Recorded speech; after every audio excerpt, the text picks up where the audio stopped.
செத்து போன மனுஷன் பேயா வருவான் எல்லாருக்குமே தெரியும். பிறக்கும் போதே பிரேத சக்தியா பிறக்கக்கூடிய ஒரு இனம்தான் பிசாசு. பிசாசுகளுக்கு உணர்ச்சிகள் கிடையாது, பசி மட்டும்தான். அதுங்க தேடக்கூடியது மனுஷனோட உடல்களை கிடையாது, உசுரையும் இரத்தத்தையும் தான். நடு ராத்திரிகள்ல சுடுகாட்டுக்கு பக்கத்துல வீசக்கூடிய அழுகிய பிணவாடைக்கு நடுவுல எரியிற பிணத்துக்காக காத்துக்கிட்டு இருக்குமே, அதுக்கு பேரு தான் பிசாசு. இது ஏதோ வெறும் கற்பனை அப்படின்னு நீங்க நினைச்சீங்கன்னா அதுதான் கிடையாது. இந்த கிரியேச்சர் ஏதோ இன்னைக்கு நேற்று உருவானது கிடையாது. சங்க காலத்திலேருந்து இப்போ வரைக்கும் ரொம்ப ஆழமா நம்பக்கூடிய ஒரு கொடூரமான இனம்தான் இந்த பிசாசு. பிசாசுகள் கிட்டத்தட்ட ஜின் மாதிரியே தான்.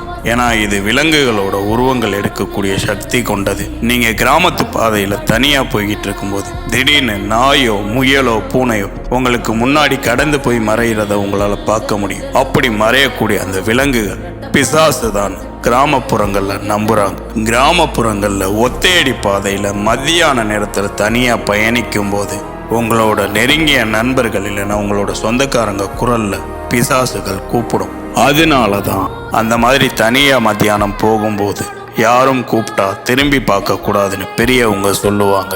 பிசாசுகளுக்கு அழுகிய மாமிசமும் அசுத்தமான பொருட்களும் அப்புறம் ரத்தமும் ரொம்ப பிடிக்கும்.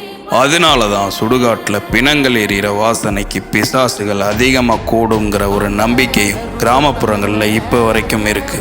பிசாசுகள் பேய் மாதிரி பயமுறுத்துறதுக்கு ட்ரை பண்ணாது, மனுஷனை அழிக்கிறது மட்டும்தான் அதோட ஒரே குறிக்கோள். கிராமப்புறங்கள்ல ஈச்ச மரம், முருங்கை மரம், கள்ளிச்செடி இது இருக்கக்கூடிய இடங்கள்ல பிசாசுகளோட நடமாட்டம் ரொம்ப அதிகமா இருக்கும்.